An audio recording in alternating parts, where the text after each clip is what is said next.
Hi and welcome, David Lockton from Elements Financial Planning. Coming to the end of the working week. Today's actually Friday and looking forward to the weekend. I just wanted to, before I go for the weekend, share a strategy with you that potentially you don't know about or haven't seen before. I've been working on the client file today where there's multiple parts of the strategy, but one of the sections of it relates to superannuation and between spouses.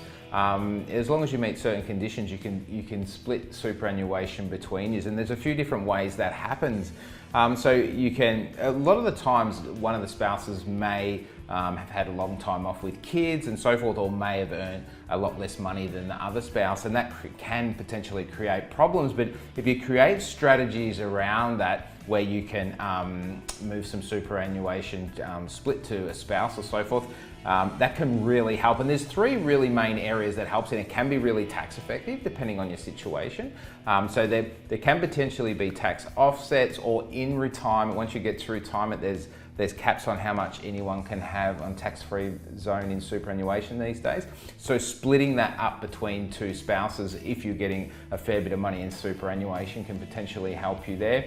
And it's definitely also another strategy around superannuation is if you're going to be entitled to the age pension one day, there's strategies around who should have more super than who, and depending on what time. So it can be really effective, and it's a strategy a lot of people don't know, that you can actually transfer some superannuation from one spouse to the other. You just got to meet different conditions, and there's different rules around that. If you want to learn a little bit more about that, just even comment below. I'm not sure where you're going to be watching this, but comment below more info, and we'll be able to send you some fact sheets, or if you want to chat to someone about how that works and would it be appropriate in your situation, you're very, very welcome to reach out. But it's one of those parts of the strategy a lot of people don't know about. Even if you Google it, you'll find some information on there. There's a few different ways to do it and different rules around it. It does get very technical, but if you're earning decent money, and the strategy I was working today, both of the spouses are going to end up probably with around $3 million